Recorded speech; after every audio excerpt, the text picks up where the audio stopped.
Hello and welcome to the Nordic Takedown podcast. My name is Jason, the Captain Kirk, and I'm here with Jonah, the Norwegian.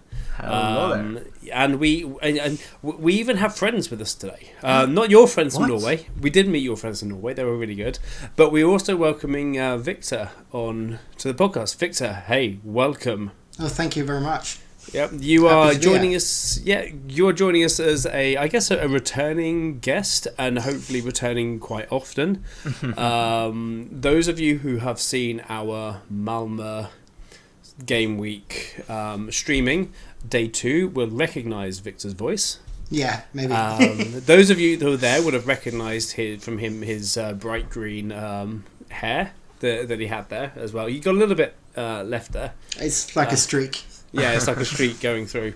But yeah, Viktor, you did. I thought you did a fantastic job for that. I was like, look, we got to get this guy on as a regular on the podcast because, like, yeah, it was just incredible. So yeah, welcome. It was just like, guys, you up for this? Yep, okay, it's done. So yeah, you're going to be returning as that, but we want to get to know you tonight. The other things we're going to be talking about tonight, though. So everybody. While I'm talking about this, go get yourself a cup of tea, cup of coffee, settle down, and get ready for tonight's agenda. We're going to be talking about, after we've talked about, obviously, what we've been doing, we're going to go through the new leaders that have been spoiled. We're going to talk about the Cad Bane video, because Jonah did a really, really nice Cad Bane video, and we want to just get a little bit of summary on that as well. But even if we summarise this a little bit, you should definitely go and watch that video, because you get to hear from the people that made the deck and talk in depth about how they built it and their thought process going over it. It's a really good kind of deck building idea there. And then we're going to kind of talk a little bit about the Barcelona tournament, which completely blew the 76 people in the Malmö tournament at the water, where we were really proud of this, and then they had like 260 something in Barcelona. It's just like, fine, whatever.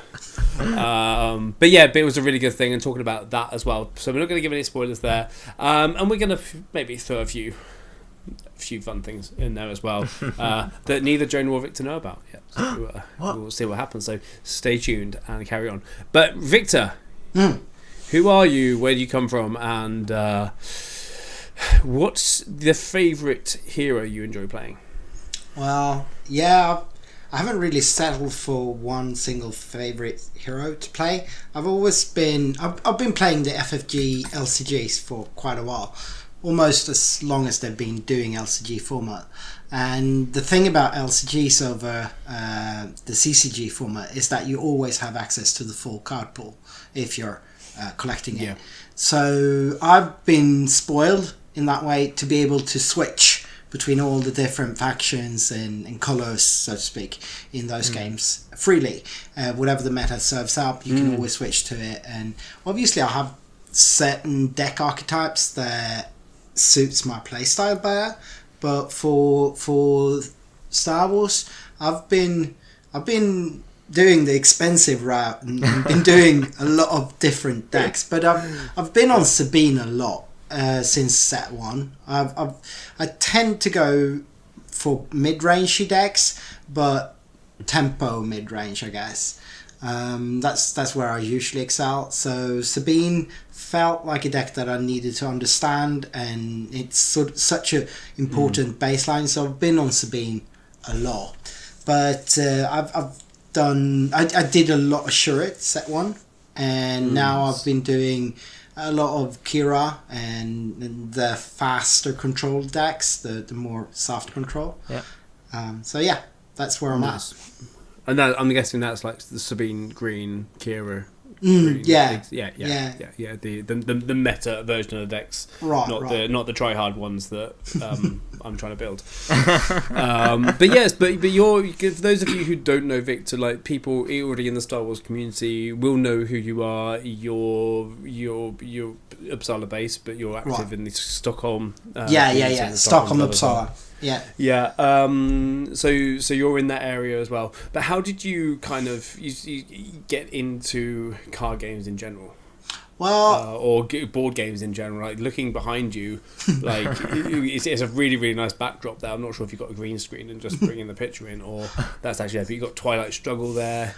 well, A few games that I haven't. Galaxy Trucker, brilliant. Yeah, I'm a bit everywhere. Yeah. So yeah, I've been dabbling in board games most of my life. I'm a bit senior at this point, so I've been doing games since the early 90s, when Catan was supposed to be a proper game. When I was board games that's are a cool, good right? benchmark. Yeah. Right. So we used to do a lot of diplomacy and advanced civilizations. That's where I started out. Not the Sid Meier thing that was the computer game at that point, but the actual 70s games. Those were the ones that I grew up on, and and then I kind of fell into card gaming as first, so to speak, with the FFG games, because I was into some of their board games, and then someone suggested I'd give Netrunner a spin. And when it was released, so I got the core box when it came out, and I was completely hooked. It has that kind of good about that game. It was a really good game, especially after like a two-way sets, so to speak. Yeah. They were released in waves. It was really good, and then I pretty much bought everything they had in the format. So I got Thrones, I got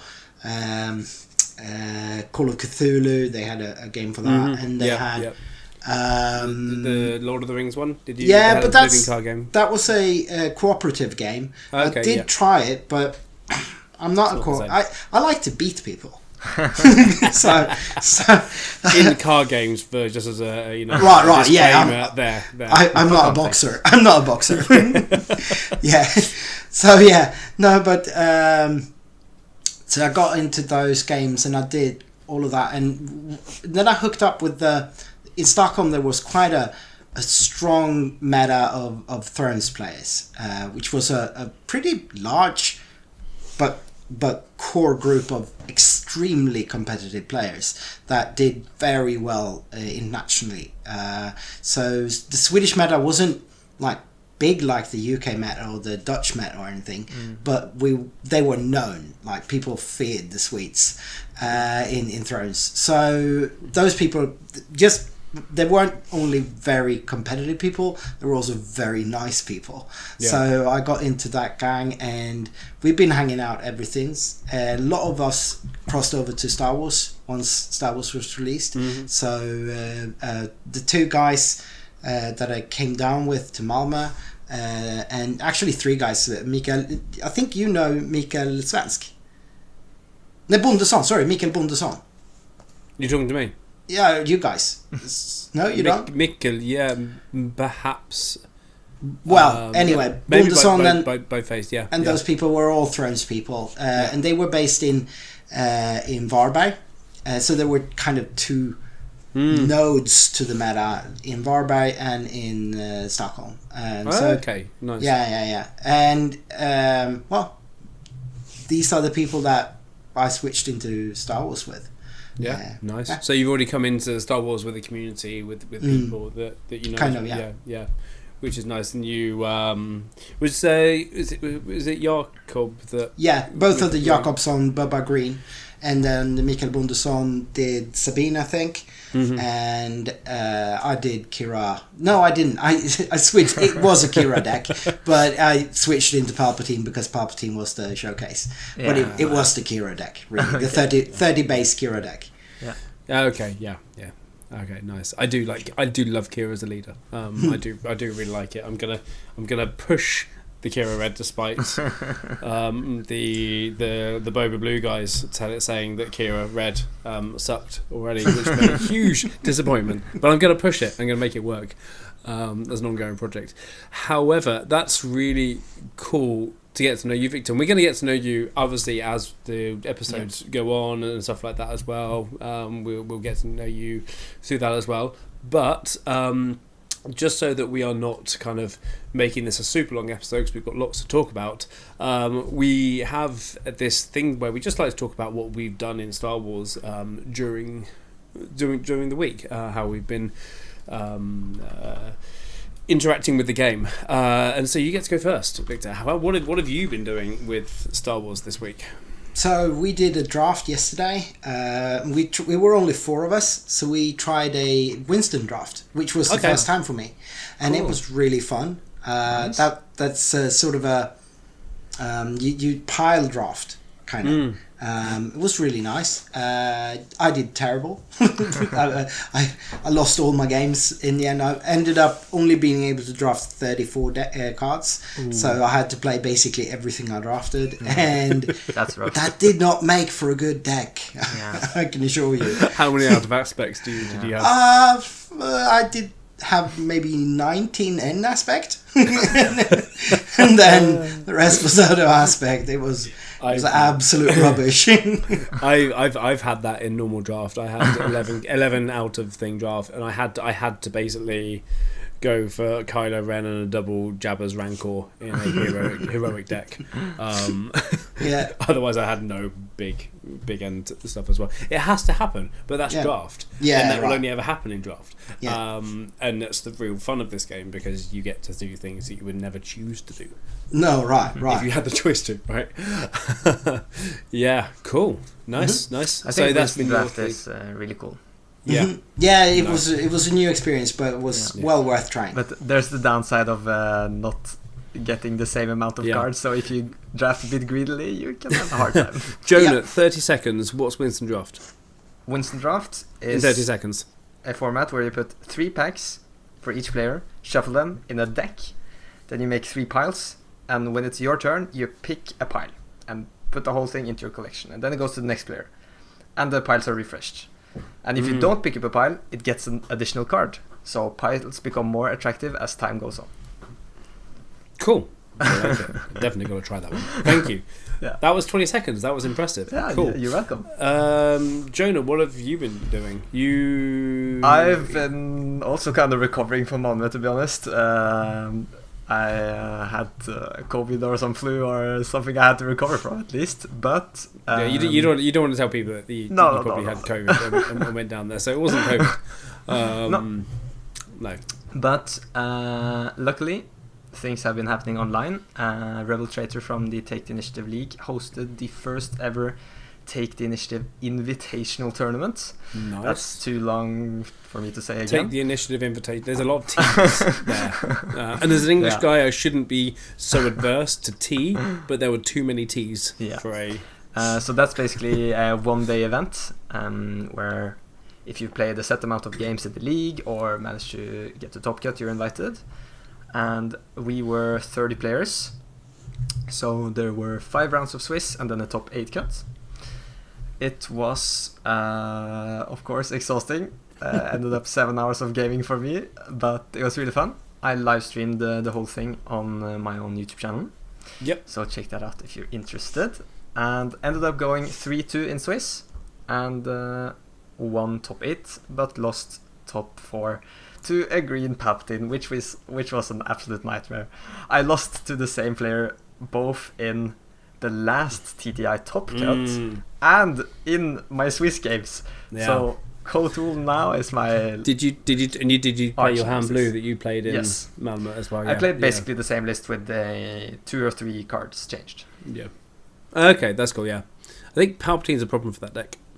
It is, definitely. Yep. And especially the way I've built it. Because I've built it with very many expensive units. Yeah, like no that you have to damage to get out early. I basically have no tools of going wide. And that's what you kind of have to do against Palp, right? Yeah. Otherwise your big boys just can get stolen and you're sad. Yeah. And even if you try not to, if you don't get them out early, you're still going to lose them. Yeah. So nightmares. Cool. So you've done that, and you've also done a showdown. I have not. I'm studying in Trondheim, and there's no store here, so it looks like there's not going to be showdown many season. showdowns for me. There is showdown season. There was a showdown in Gothenburg on Sunday, which Adam won. Yeah. Congrats. So congrats to Adam. He's otherwise engaged this evening. Otherwise, he would have been on the pod to talk about that. But we'll catch up with him next week about that. And the coming Saturday, the 22nd is another one in Gothenburg, and we have another showdown we have Stockholm showdowns booked in as well. This weekend. We really should have the list coming up here. No, that's yeah, right. This week, this 15th is one, and then the 21st. Yeah, Nice. Do you know which ones are which? Yeah, Dragon's Lair is doing there on this weekend, and Alpha Spill is doing theirs the 21st. 21st. Okay, great. Yeah. And then the 22nd is the second Gothenburg one, which I believe is in. If we go down here, it's either Mind Stage or I think it's at Mind Stage. It's that one because the first one this weekend was at the new shop in Gothenburg that is now holding Star Wars, which I'm really sorry, I really can't remember what that is off the top of my head. But it's a really really good shop. Yeah, there's also a Oslo showdown at Midgard Games, the 22nd. If any Norwegians listening. I mean, to get Norwegians to listen to this, that's up to you, Jonah. Have to do some recruiting. Yeah, to get that one. But there. One more thing. Take the Initiative League is, of course, monthly playing Top Cut, and this month there is actually a top 24, so there are a lot of games to be streamed, and I've decided to help out. So I think so far I've streamed 6 Top Cut games. So if you're interested in seeing some competitive players playing competitive decks with live casting, check it out. Yeah, I'm just going to correct myself here as well. That the Mind Stage Showdown was the one this last Sunday, and the Mystery Shack is the great shop in Gothenburg, which I'm yet to visit, but I've heard it's really good. That's on the 22nd of September. There. Then moving further out into Sweden here, we have Manatorsk. There's in Skövde on the 28th of September, so come down and say hi there. I'm doing everything I can to be there. And funny enough, my parents are visiting again that weekend, so I have managed to get my parents over to babysit so that I can play in the showdown. I would be so gutted if my kids get Mark at that time as well, because that would be so much bad luck. That would be ironic. Then we have Player Ticket Showdown in Malmö. So Player Ticket, who are the sponsors of the Star Wars Open Game Week. Star Wars Unlimited Open in the Game Week. And then 29th September we have the Card Expo tournament in Stockholm as well. So that is what's going on in there. We're not going to get into the Planetary qualifiers, their events from middle of October and stuff like that. I mean, we have they are. I mean, we can say it now. We're here: Sheffield, Vienna, Leiden, Copenhagen, Turin, Seville, and Edinburgh in that order as well. I really want to go to the Edinburgh one. It's not going to happen. They're all sold out. All of the UK ones are sold out. Oh, they were okay. Yeah. The day they were released, they were sold out. Yeah, I really wanted to go to Edinburgh though. But the Copenhagen one hasn't started selling yet because that store has a store showdown the 29th. So they are just selling their store showdown tickets right now. But I'm pretty sure they will sell out very quickly once they put their tickets live. And the date was the 13th of October, was it? Yeah, something like that. Yeah, exactly. They've only looking at the events list. They've only got the one there as well. So that's the events going on here. We're not even going to touch November because we've got pre-releases there as well. Apart from 30th of November, which I will say is the Cantina Ball 2, which is in Skövde, at the end of November, and this is going to be in their new location, their new shop, which can have a lot more people. So if you've ever been to Manatorsk in Skövde and they've got a little bank vault, which is their playroom, it's really cool in there, but there's no air with 32 people there. That's very typical, actually. Which is amazing. There's their pre-release. They got place for 40 people for their pre-release, and that's selling very well. And then Cantina Ball 2, which is their own in-house tournament that they are also putting a lot of prize support into as well. So that's their own initiative, their own thing. That's on the 30th of November. So it's not out to book yet, but put that in your diary because that's there, going there. So that's the events going on as well, and I completely missed what I've done this week. Someone asked me, Victor.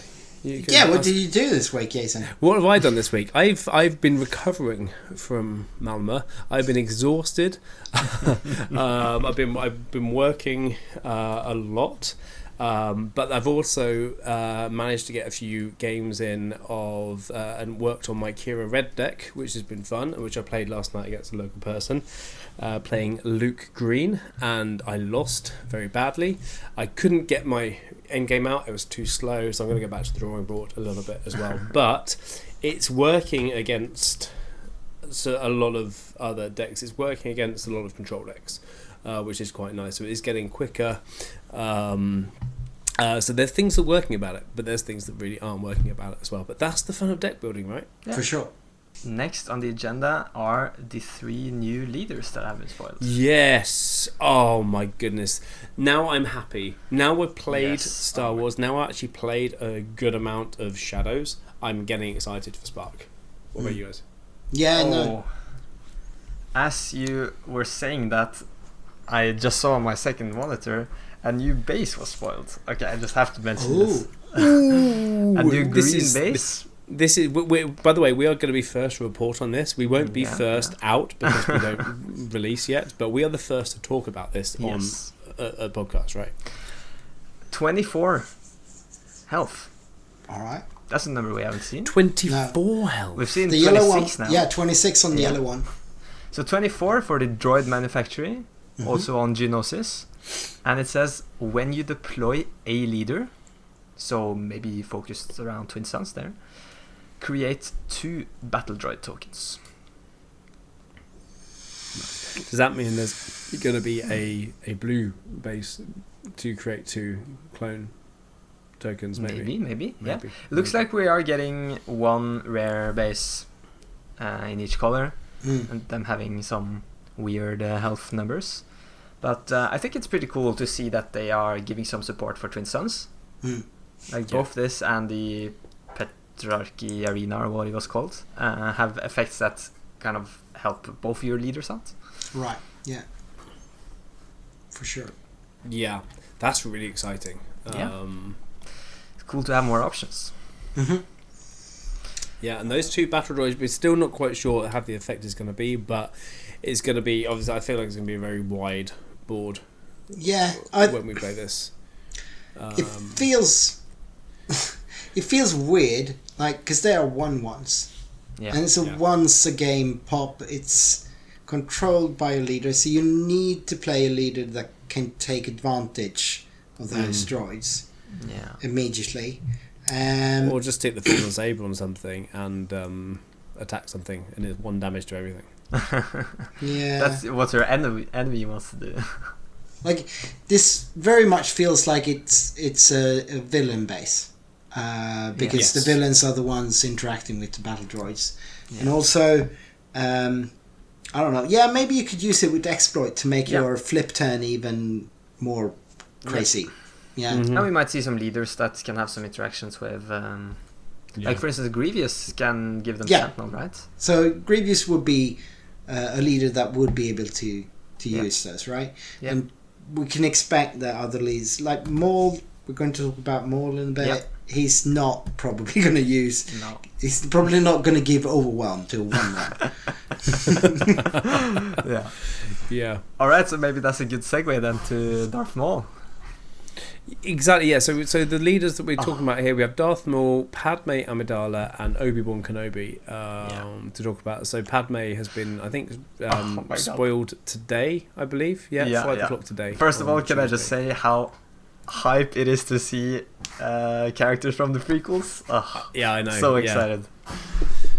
Yeah, very much. I can't wait for Jar Jar. Victor's Come on, I really hope Jar Jar has to be a leader. Jar Jar has to be a leader. Come on, please. I was born in the 70s.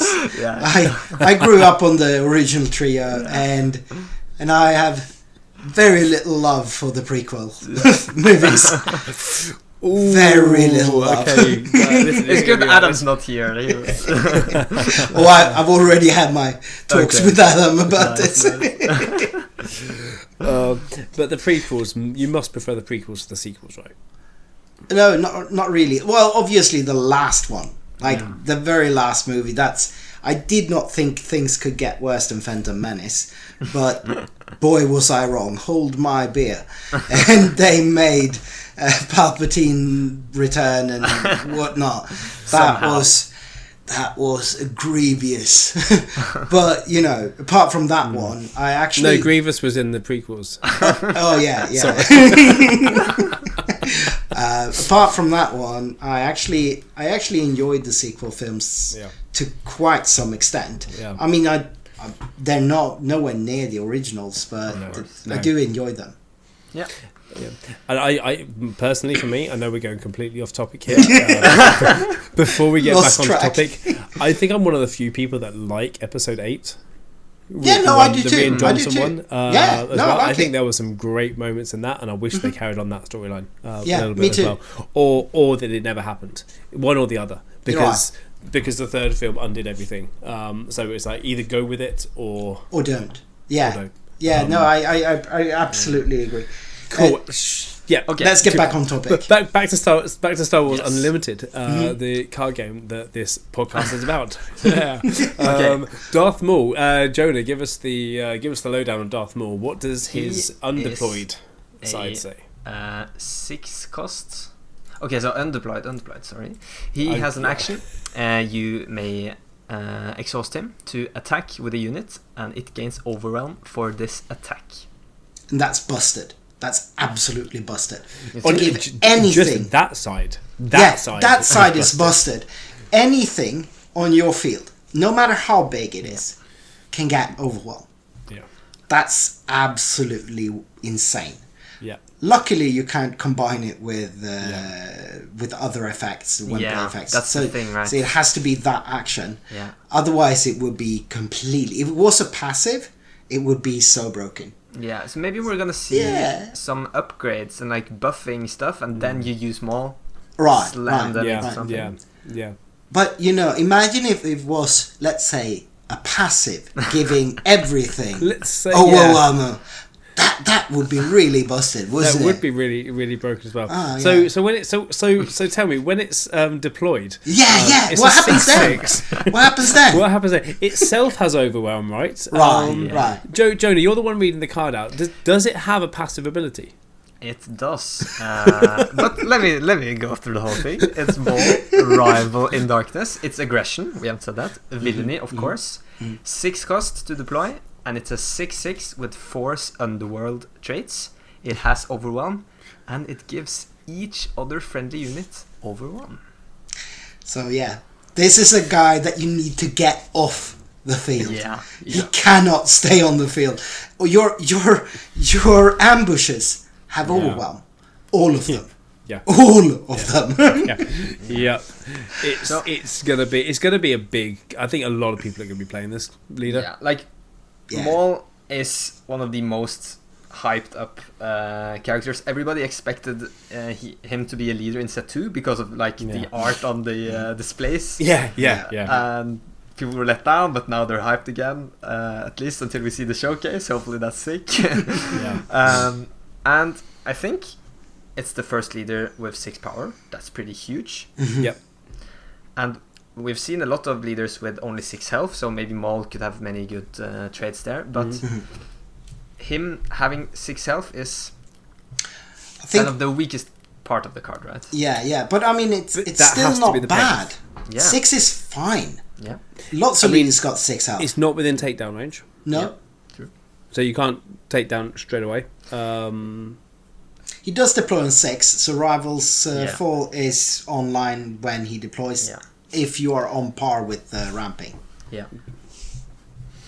True. Yes. But he's got a total line of 12, which is a little bit more than you expect for a 6 flip. Most 6 flips are around 10, 11 in their stats. Yeah. So his stat line is a little bit overpowered already. Yeah, but there has, with something this strong, there has to be a cost, right? There has to be a payoff. There has to be a balance for that. So making him a little bit weaker is Yeah, that. yeah. But he's still a 6 hit. Like, you know, Yeah, that's your, fine. Your little kind of 1 power sentinels are going to be like, you know, useless. No, but if you look at a leader like Kira, she's a 4/4, and she does a lot of heavy lifting when she flips. Like, you have so much use of her, and even if you do make her even stronger with hitting a smaller unit like a 6/2 or a 7/1, she's still, even that squishy, she's doing things. Yeah.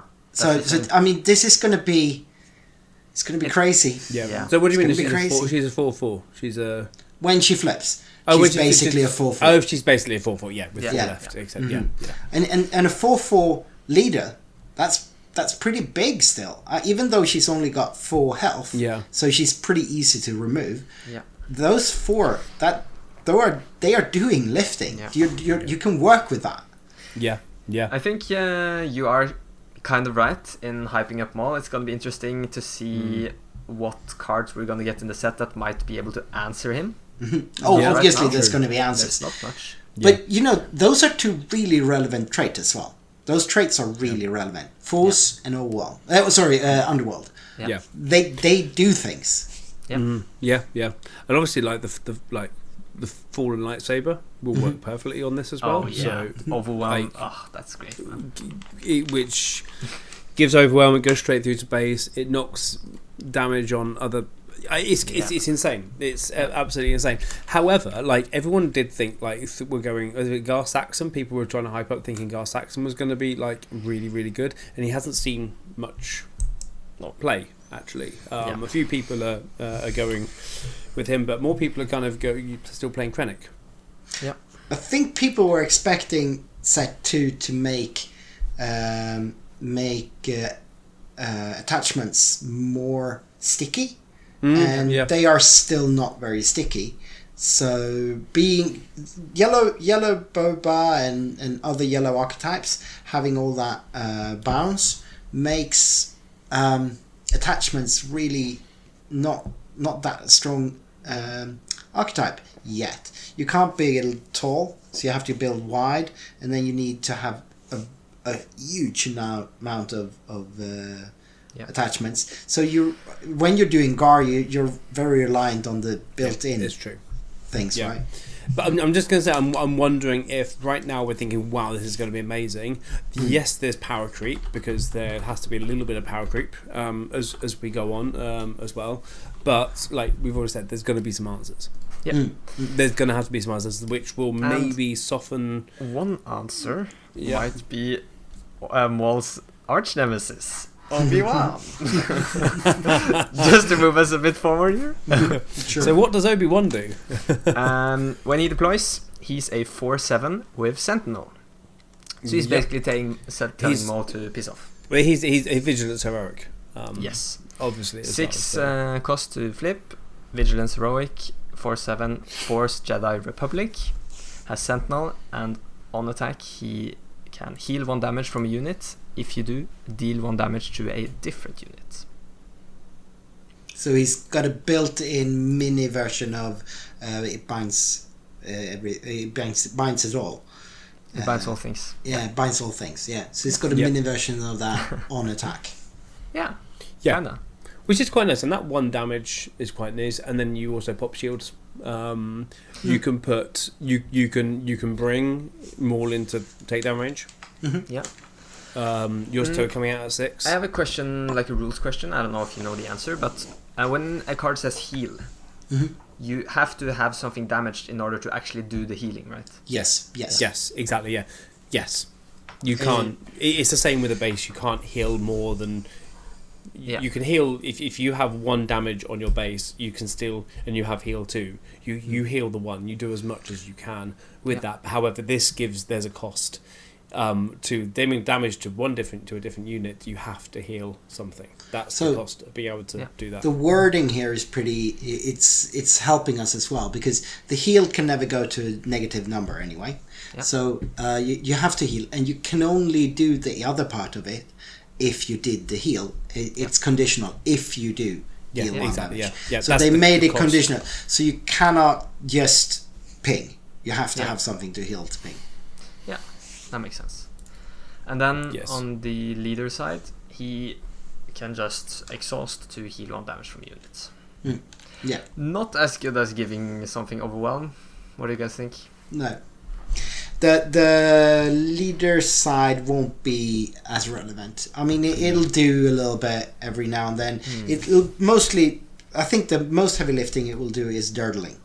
You will get to do something instead of passing. Yeah. True. Mm-hmm. But we might also see Obi-Wan get some support for this, right? If we see a lot of units that enter play damaged, then in an Obi-Wan deck they basically have 1 extra toughness or health. Yeah. Right. For sure. And also, it can be relevant, I guess, against Palpatine and those kinds of decks where putting 1 damage on something actually very relevant, and this could be an answer. Yeah. Pretty sweet. Yeah. I don't think it's as strong as Maul, obviously, but No. that it could be useful. You know, like with the right cards, with the right things, just bringing stuff out of range for things. You things, turn off Tarkin down sometimes. There's a lot of small things you can do with this. And again, don't underestimate the Dirtle. I played a lot of Shurret, and I used that ability quite a lot instead of passing. It's just a way to be able to pass without passing. Yeah. Nice. Nice. Right. Jason, do you want to maybe read? Yeah, I'll go with Padme here as well. So Padme, I like to start with the deployed side, because this is what you see of Padme as the leader when you start the game. She deploys on 5. She's a command heroic, so green heroic card. She has coordinate, so coordinate is something that you can only do if you ability that she gains while you are controlling 3 or more units. And you have an action, spend a resource and exhaust Padme to search the top 3 cards of your deck for a Republic card, reveal it and draw it. When she deploys, she comes out as she's a 5 cost, so she comes out at 5, so she's 5 cost. She's a 2 power, 7 health unit with the Naboo Republic official as well, so that's quite interesting with the official side as well. There's some good synergies there.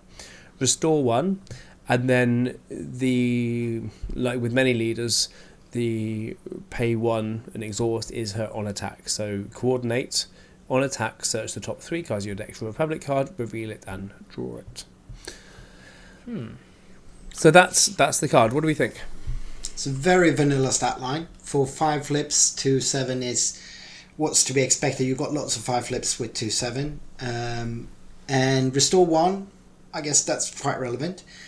And I think the coordinate keyword here is what's going to be this set's version of what we thought about attachments with set 2. Is it going to be strong enough? Because at the moment, how often can you say that you have 3 units in play? Not often. And when that actually happens, you're quite far into the game, so you're not going to be able to turn it on until quite sometime into the game, unless the drone support or the trooper support actually makes it much more viable than what it looks like right now. And they kind of has to be that with producing token creatures, like I say, going wide. That has to be something that you're going to have to build your deck around if you're using Padme that. I think she's very much like like Finn, for example, in set 2, where you wouldn't necessarily draft into Finn unless you've got the cards. You're going to have to build around that, unless you build a lot of stuff with a lot of clone troopers, a lot of those tokens, and really go for that wide and really lean into your clones. I think that's the only way. And again, it's a Republic thing as well, and you're looking for a Republic card, so it's going to be very similar with Leia and the Rebel synergy. It's to the Republic and the what Republic cards Separatists. are we going to be getting. Yeah. As It's well. interesting. So, I think her the search top 3 cards of her deck is super valuable. Like being able I to agree. dig that deep, but with the condition that it has to be Republic makes it so much worse. Like if it was just search top 3, it would have been amazing. For sure. But Yeah. even so, if it's on coordinate, if you look at a leader like Andor, Cassian Andor, he does not see a lot of play. No. And he has a much easier way to trigger his card draw. Like, he's triggering his card draw from something any deck wants to do. All decks wants to hurt base. So, if he doesn't see play, no. how is this going to see play? Yeah, that is true. Yeah. This costs. I mean, there has to be some big Republic cards to see this, like a Darth Vader or Maul kind of unit to play there, where you want to be searching through your deck for these big cards. But again, only top 3. These Republic subs. It's not like you're digging for it. You're No, true. for sure you're going there, but if you I don't see it. It's an action that you can play. Like I play Kira as well. Like the amount of times I'm putting the one resource aside in order to use her ability. Again, if you're looking for your big Republic card at the right time, you don't have it yet. You need your game winner. You can be digging for that card and milling through your deck. So you might end up seeing most of your deck during a game and actually go through the whole deck and come back up the other side. Again, only on coordinate. So yes, only on coordinate as well. So that's another thing, maybe that we see about this set is that there's going to be so much. You're going to have to control your opponent's board so much more. Like hitting the 1/1s off, getting them off, trying to get them out of that coordinate range if you're playing against this. Taking people out of the exploit range that the villainy are going to have, so that they can't use those keywords. They can't actually you turn off that effect for the hero as well. But again, I think she's very much going to be a set 3 hero.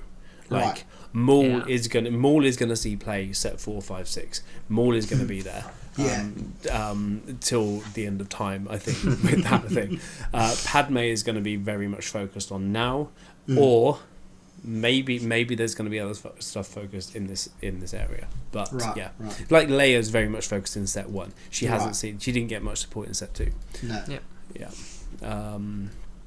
I mean, there's actually something else that got spoiled today as well. It's a 7-cost heroic ship called the Tranquility, Republic capital ship, which also gives, when played, you may return a public unit from your discard to your hand, so you're still using Republic cards. On attack, each of the next 3 Republic cards you play this phase costs 1 less. So there's some synergy there to, you want to get more public cards to actually be playing them less with that as well. So I think we're going to see more synergies, Republic synergies coming out. And I wonder if we're going to see that a spoiler coming out as going, okay, that's what Padme's for. That's what's going to synchronise with there. And I really, really hope it's a Jar Jar Binks unit. Don't think so. He's like an 8-cost beast. Yeah. All right. You guys talk now. You guys say something serious. I think we've spent enough time now on the spoilers. Should we move on to the Jar Jar next Binks? point? What do we? Yeah, no. What's the? It's the Cad Bane.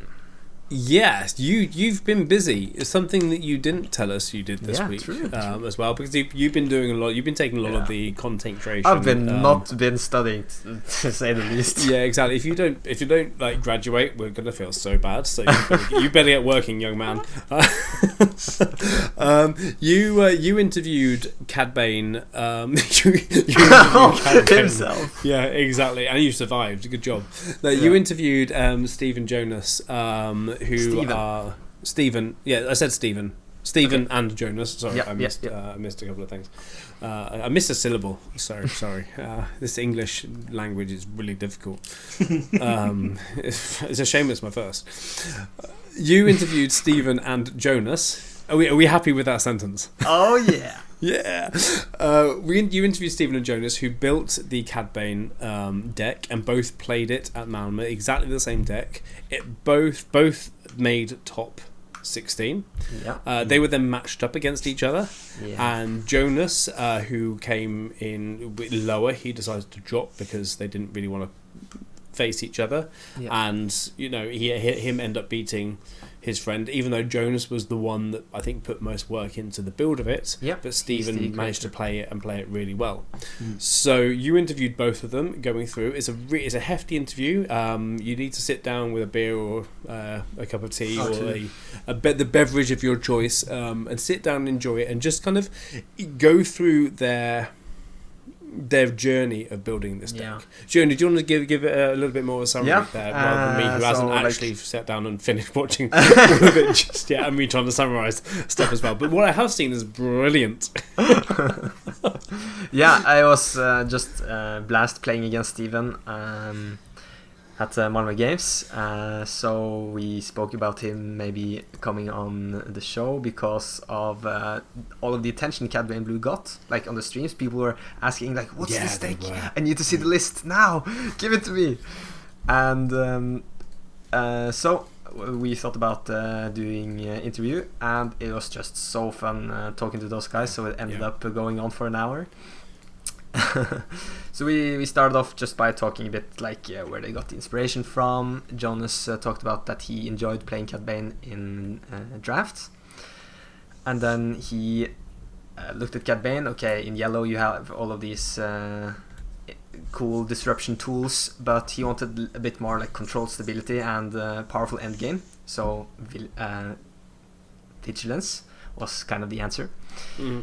And then we talked about how they did Malmö, some matchup specific things, some key cards, because there are a lot of cards in the deck that you don't see in any other decks. Cards like Xanadu Blood, Enfys Nest, even Vanquish has tanked a lot in popularity, right? People playing Thunder Dragon and Rivals Fall, but they argue that Vanquish actually was the right choice for them. Interesting. I haven't got to that bit yet. That's really interesting, because I've bumped Vanquish in all my blues. Yeah. If you're interested in theory, like theory crafting or deck building in general, this interview is really good because you really get into the meat of their deck building philosophy, and I think Jonas is really good at articulating what his philosophy is. I actually played him. And we talked a lot after the game because obviously his deck is amazing, and if you play it, you know it. You know it's a good deck you're playing against. Even he beat me resoundly, but just hearing him flesh out those ideas that he briefly showcased to me then, that was just amazing. It's a really good watch. I'd recommend this video to everyone that's interested in deck building, even if you're not particularly interested in this particular deck. And it's just so cool to see a leader and base combination that you've never seen before perform. Like they did a combined run of 11-3 in Swiss, which is really good. And it's kind of weird though, because the same weekend in Brazil there was a basically same size tournament, 78 players, and it was won by a Cad Blue, and that deck is completely different. It must have a different philosophy behind it, because the card choices are quite different. Yeah, but I actually spoke to both Steven and Jonas about it before we recorded, and the reason we didn't compare the lists is because that list is a budget list. Oh, that's completely budget. It costs like $10. That's It's why. crazy, and they That's managed to perform why. with it. Yeah, so it's very, very impressive, but it's Wow, I hadn't different heard about because- that yeah. Brazil tournament and the Cad Bane Blue. Yeah, Yeah, completely yeah. off our radar. it was trending on SWDB, I think, on like Mhm. Okay. Yeah. No, it's a very different deck, and I didn't figure out that it was the budget thing, but Yeah. that makes so much sense when you say Yeah. it. Yeah. That's definitely it's Yeah. the expensive cards that are different.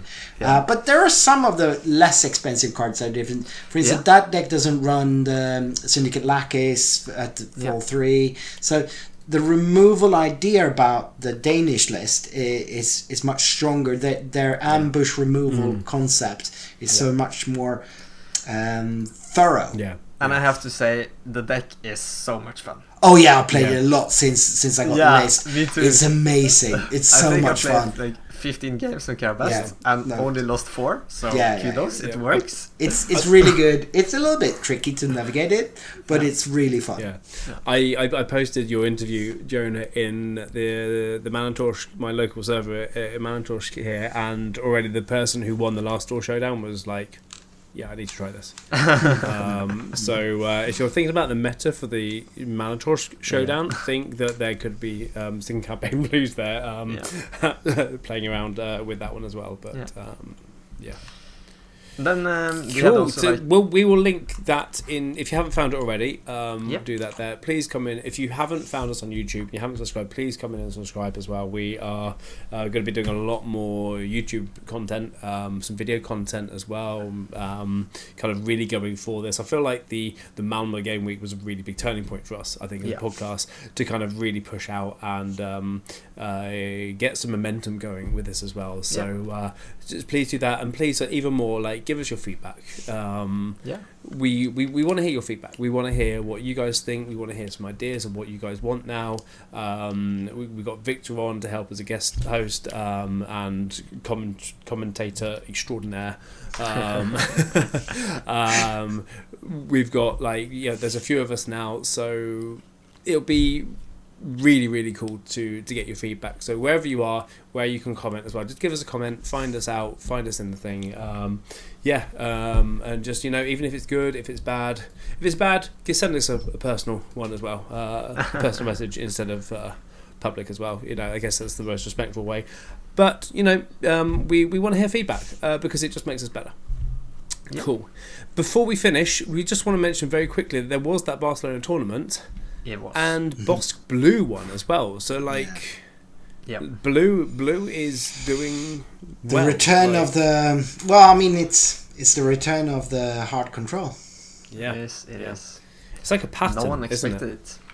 No, I mean, Boba Green is making a comeback. So, what's the answer to Boba Green? Yeah, hard control.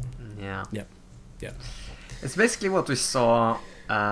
Set 1. Yeah. At the that's end what I'm saying. Natural cycle. The pattern going through. Aggro into mid-range. So what's going to happen? What's going to happen before set 3 comes out at the end of the Straw Showdown season? Strong aggro, right? Yeah, because that's when Sabine Yellow came out. Right. Yeah. And started doing that because obviously that was the answer for quick. For high control was really quick tempo aggro. So yeah, a little bit of interesting meta thing there as well. Do you have any final thoughts before we sign off? And I think just have to say it was a blast today, guys. Had so much fun, so many laughs. Yeah. It's great having you on, Viktor.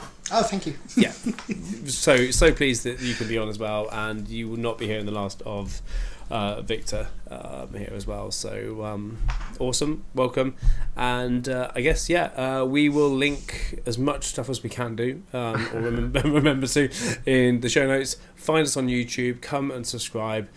Keep updated with what we're doing. We still have a couple of playmats to go. If you enjoy the playmats, they were very popular at Malmö Game Week. The quality really, the thickness is a lot thicker than the stuff that you buy in the shops, which I was really surprised about. So if you actually want a good quality playmat that's as thick as a mouse mat, then hit us up. We still got a few that we can sell, and if you really want them, we can order more as well. So they're not gone as well. So yeah, that's my little sales pitch. Nice. And the best way, if you want to chat with us, join the Discord. Yes. We're Link in the show notes. Hanging out there. Until next week, may the force be with you. Bye bye. Bye bye. Bye.